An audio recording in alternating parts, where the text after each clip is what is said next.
সালটা শেষ হয়ে এলো। আর এই বছরের শেষ লগ্নে এসে যদি আমাদের বলা হয় যে এই বছরে ঘটে যাওয়া সবথেকে দুর্বিষহ ঘটনার একটা লিস্ট বানান, তাহলে আমরা পশ্চিমবঙ্গবাসী নিঃসন্দেহে একটা ঘটনাকেই চোখ বুজে সবার আগে রাখবো, যেটা সকলের হৃদয় ভেঙে দিয়েছিল। সেটা হচ্ছে আর.জি. করের অভয়া কাণ্ড। আমাদের বাড়ির মেয়েটা, আমাদের বোনটার সঙ্গে যে এরকম একটা ঘটনা ঘটতে পারে, এটা ভেবেই সকলে শিউরে উঠেছিল। ফলে মমতা ব্যানার্জির জামানায় প্রথমবার মানুষ স্বতঃস্ফূর্তভাবে গণ আন্দোলন করেছিল এবং রাস্তায় নেমেছিল। কিন্তু সেদিনকে ওই মানুষগুলো বোধহয় ভাবতেও পারেনি যে এর থেকেও দুর্বিষহ ঘটনা ঘটতে পারে। কি সেই দুর্বিষহ ঘটনা? সেটা হচ্ছে যে অভয়ার বিচারের দাবিতে আমরা সকলে রাস্তায় নেমেছিলাম, সকলেই চোখের জল ফেলেছিলাম, বুক ফাটা হাহাকার করেছিলাম। সেই সকলেই অবাক হয়ে দেখেছিল যে এই ঘটনার পিছনে মূল মাস্টার মাইন্ড যারা রয়েছেন বলে মনে করা হচ্ছে, তাদেরকে কেন্দ্রীয় তদন্তকারী সংস্থা ধরতে ছুতেও পারছে না। ওই কলকাতা পুলিশ যাকে ধরেছিল, যাকে মনে করা হচ্ছিল স্কেপগোট সঞ্জয় রায়, সেই তাকেই মূল অভিযুক্ত বলে করছে। তাহলে কি এটাও আই ওয়াশ হয়ে যাবে? এখানেও সব ছাড়া পেয়ে যাবে? এটা যেন মুচড়ে মুচড়ে দুমড়ে দুমড়ে আমাদের কষ্ট দিচ্ছিল। কিন্তু সেই আর্চিকর কাণ্ডেই এবার বেশ কিছু আপডেট সামনে এলো। অন্তত তিনখানা বড় আপডেট সামনে এসছে, যেখান থেকে বলা যেতেই পারে যে ওই কাহানি মে নয়া টুইস্ট বা ঘটনায় মোড় ঘুরিয়ে দেওয়ার মতো জায়গা। কি কি সেই ঘটনাগুলো এসছে? প্রথমেই যে ঘটনাটা এসছে, সেটা এই টিভি 9 বাংলা সংবাদ মাধ্যম দাবি করছে যে তাদের হাতে একটা রিপোর্ট এসে পৌঁছেছে। কোন রিপোর্ট? না, সিএফএসএল, সেন্ট্রাল ফরেন্সিক ল্যাবের যে রিপোর্ট আছে সেটা নাকি তাদের হাতে এসে পৌঁছেছে। এই সেন্ট্রাল ফরেন্সিক ল্যাবের যারা আধিকারিক, তাদেরকে সিবিআই ডেকে নিয়ে এসেছিল এবং তারা প্রায় 4 ঘন্টা, 3 ঘন্টা 40 মিনিট ধরে খুঁটিয়ে খুঁটিয়ে পুরো জায়গাটার তল্লাশি করেন। এবং তারা তো এক্সপার্ট, তারা বোঝার চেষ্টা করেন যে যদি এই ধরনের একটা নৃশংস ধর্ষণ এবং খুনের ঘটনা ঘটে, নিশ্চিতভাবে তার ধস্তাধস্তির অনেক কিছু প্রমাণ পাওয়া যাবে। এবং এখানেই যদি খুনটা করা হয়ে থাকে, আরো কিছু না কিছু প্রমাণ থাকবে। কিন্তু সিএফএসএল এর সেই রিপোর্ট নাকি বলছে যে যেখানে আমাদের অভয়া শায়িত ছিল, সেই ম্যাট্রেসে মাথার পিছনের দিকে আর ওই পেটের নিচের দিকে কিছু রক্ত পাওয়া গেছে। বাকি আর কোনো স্ট্রেস পাওয়া যায়নি। এবং এই জায়গা থেকে একটা কোথাও গিয়ে কনক্লুশন হচ্ছে যে মূল ঘটনা অন্য কোথাও বোধহয় ঘটেছিল এবং তারপর বডিটিকে এখানে এসে শুইয়ে দেওয়া হয়। এই এই জায়গাটা নাকি সিএফএসএল এর রিপোর্টে আসছে। এখন এটা যদি সত্যিই ঘটনা হয়, সেটা ঘটনার মোড় কতখানি ঘোরাবে এবং সেটার জন্য নতুন কি দিগন্ত খুলবে, সেটা এখনই বলার মতো জায়গায় আসছি না। কেননা দেখুন, এই আরজিকর কাণ্ডে কিন্তু একাধিক জায়গা রয়েছে, একাধিক তদন্ত রয়েছে। 3টে ভাগে একে বেসিক্যালি ভাগ করা যেতে পারে। একটা হচ্ছে এই মূল খুন ধর্ষণের ঘটনা, যেটার বিচার প্রক্রিয়া শুরু হয়ে গেছে। আরেকটা হচ্ছে এই খুন ধর্ষণের ঘটনার সঙ্গে যারা পরোক্ষভাবে জড়িত রয়েছিল এবং তথ্য প্রমাণ লোপাট করেছিল, সেই তদন্ত। এবং আরেকটি তদন্তের দিক হচ্ছে যে আরজি করে যে সার্বিকভাবে দুর্নীতি দেওয়া হয়েছে, যে দুর্নীতির বলি হয়েছেন আমাদের অভয়া বলে মনে করা হচ্ছে, সেই সেই জায়গাগুলোর বিচার প্রক্রিয়া শুরু হওয়া, চার্জশিট, চার্জ ফ্রেম, সেগুলো কিন্তু এখনো দূরে আছে।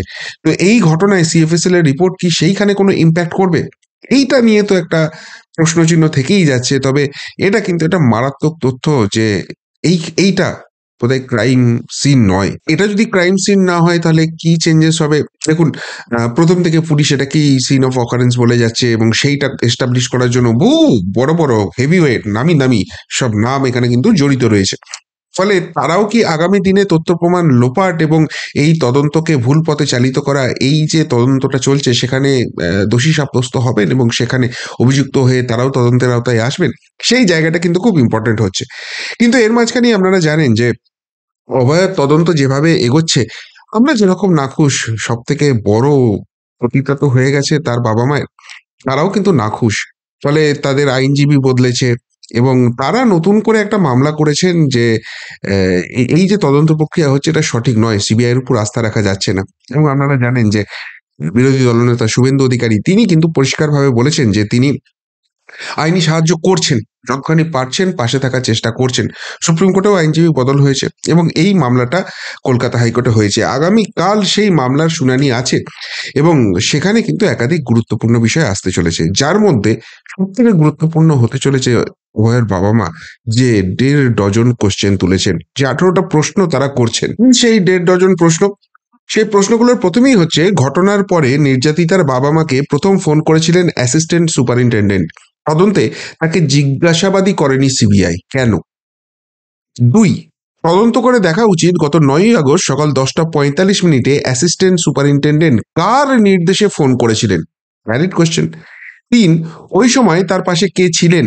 ওই অ্যাসিস্ট্যান্ট সুপারিনটেন্ডেন্টকে প্রথমে ইচ্ছাকৃতভাবে কেন অসত্য তথ্য ফোনে বললেন, পরে কেন বললেন আত্মহত্যা করেছেন?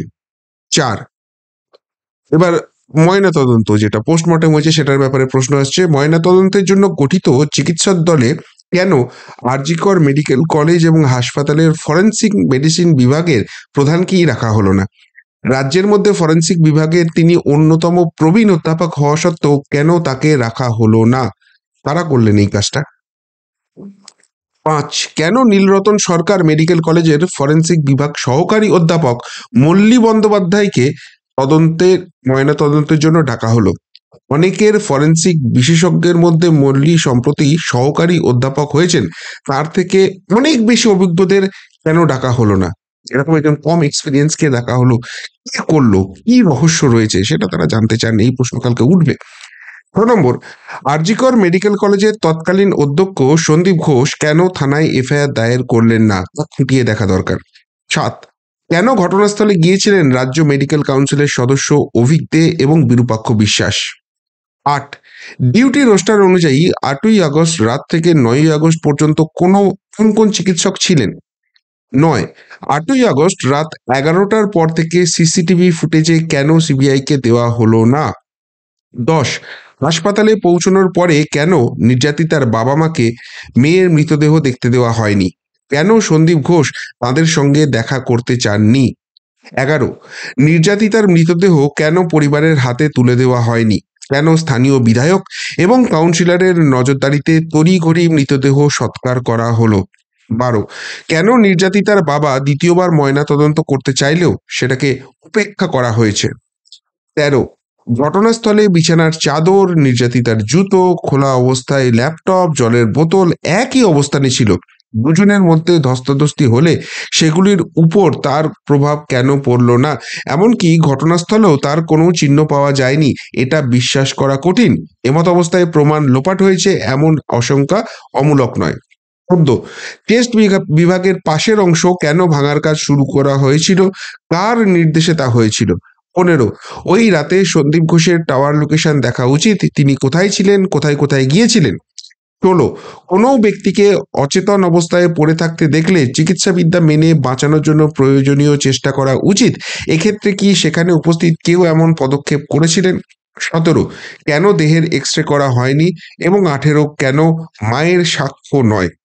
অর্থাৎ দেখুন, যে প্রশ্নগুলো আমার আপনার মনে উঠছে, সেই প্রশ্নগুলোই যেন এতদিনে গুছিয়ে কোথাও একটা ডকুমেন্টেড ওয়েতে আদালতের সামনেও এসে উপস্থিত হলো।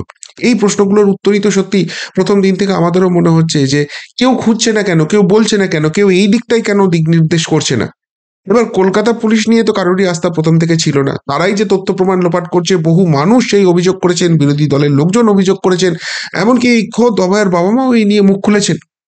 রাজ্য প্রশাসনের ভূমিকা নিয়ে প্রশ্ন উঠেছে, একমাত্র ভরসার জায়গা ছিল সিবিআই, কিন্তু সিবিআইও যখন তদন্ত করেছে এই বিষয়গুলো নিয়ে কি তারা তদন্ত করছে?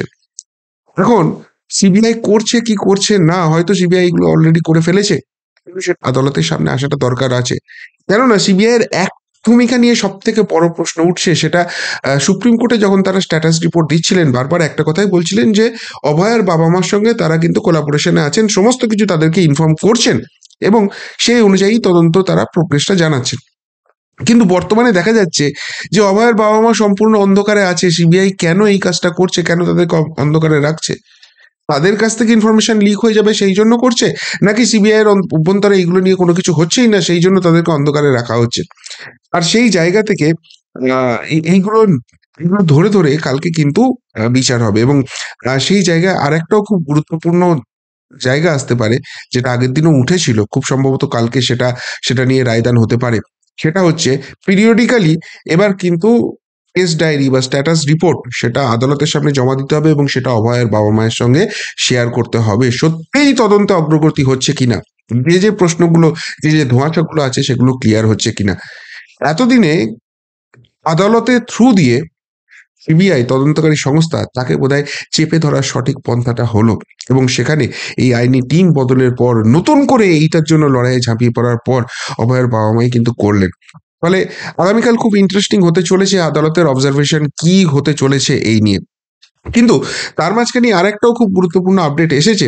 সেটা হচ্ছে আপনারা জানেন যে যেটা মূল মামলা, খুন এবং ধর্ষণের যে মামলা, সেই মামলাতে বিচার প্রক্রিয়া চার্জ ফ্রেম হয়ে গেছে এবং বিচার প্রক্রিয়া চলছে, যেখানে সঞ্জয় রায়কে মূল অভিযুক্ত ধরে বিচার করা হচ্ছে। এবার সঞ্জয় রায় প্রথম কদিন খুব বিদ্রোহী হয়ে উঠলো, তাকে ফাঁসানো হয়েছে, সেখানে বিনীত গোয়েলের নাম বললে ডিপার্টমেন্টের কথা বলছে, তাকে বলির বকরা করা হয়েছে। এবং তারপর দেখলাম সেই সব অস্বস্তি ঢাকতে কলকাতা পুলিশ দাম দাম দাম দাম দাম দাম করে গাড়ি চাপড়ে তার আওয়াজটা বন্ধ করে দিচ্ছে। সে যখন ভেতরে ঢুকছে একসঙ্গে হর্ন বাজিয়ে করে দেওয়া হচ্ছে। ওই গাড়ি চাপড়ানোটা ভেতরে গিয়ে তাকে চাপড়ানো হয়েছে কিনা জানা যায় না, তারপর থেকে কিন্তু সঞ্জয় রায়ের মুখে কুলুপ।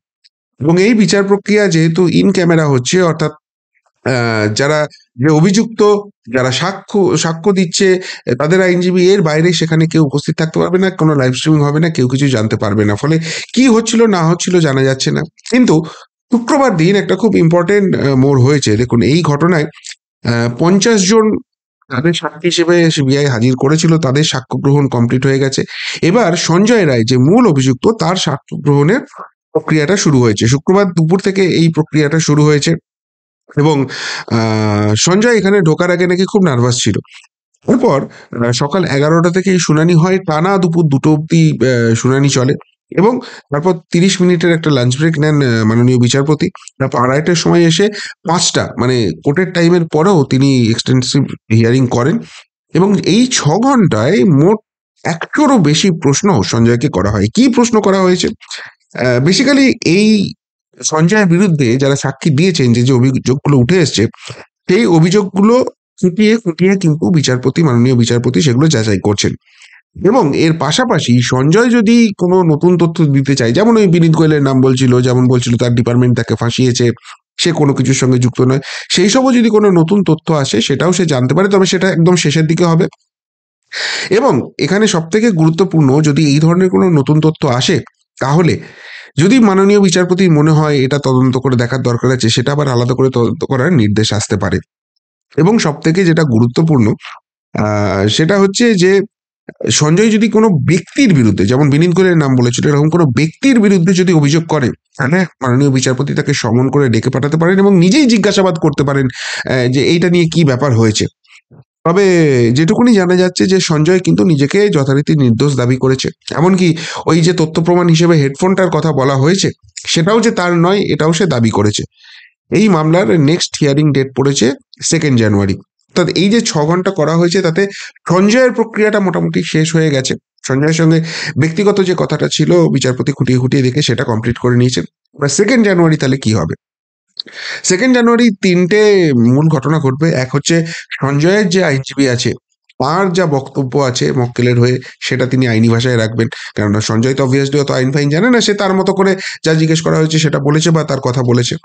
2, সিবিআই এর যে জায়গাটা রয়েছে, সিবিআই তাদের বক্তব্য রাখার সুযোগ পাবে তাদের আইনজীবীর মাধ্যমে। এবং 3, অভয়ের বাবা মা তাদের যদি কিছু বক্তব্য থাকে সেটা লিখিত আকারে তারা দিতে পারবেন। এবং এইটা হয়ে গেলেই যদি সঞ্জয় কোনো রকম কোনো, আবার বলছি, ইন ক্যামেরা হচ্ছে, সুতরাং জানা যাচ্ছে না যে সঞ্জয় কারোর নাম নিয়েছে কিনা বা কোনো নতুন তথ্য দিয়েছে কিনা, যেটা তদন্ত করে দেখার দরকার আছে, তাহলে কিন্তু এই ব্যাপারের হিয়ারিংটা কমপ্লিট হয়ে যাবে। তারপরেই হয়তো রায়দান হবে। দেখুন, সঞ্জয়কে মূল অভিযুক্ত ধরে এই বিচার প্রক্রিয়া চলছে এবং অবভিয়াসলি হয়তো মূল কাণ্ডটি সেই ঘটিয়েছে, কিন্তু এর পিছনে অনেক বড় বড় মাথা আছে, সেটা সকলেই বিশ্বাস করেন। সঞ্জয় শেষ পর্যন্ত কি শাস্তি পাবে, এবং যে কথাগুলো ওই টিম বাজানোর আগে, গাড়ি বাজানোর আগে সঞ্জয় বলছিল, সেই কথাগুলো কি বিচার প্রক্রিয়ার সামনে নিয়ে আসবে? এবং যারা মূল মাথা, যারা অভয়ার এত বড় সর্বনাশটা করে দিল, কি শেষ অব্দি ধরা পড়বে? সেটাই কিন্তু আমাদের মেন লক্ষ্য। বা এই এই সুবিচারটাই চাই, জাস্টিস যেটা চাইছে মানুষ, সেটাই কিন্তু চাইছে। সেটা কি হবে, সেটা এবছর আর বোঝা যাবে না, যেহেতু 2 জানুয়ারি নেক্সট হিয়ারিং আছে। তবে না, সামনের বছরের শুরুতেই তার হয়তো ফয়সালা হবে। কিন্তু আগামীকাল অভয়ার বাবা মার করা মামলা, সেই মামলাটা কিন্তু অত্যন্ত গুরুত্বপূর্ণ হতে চলেছে।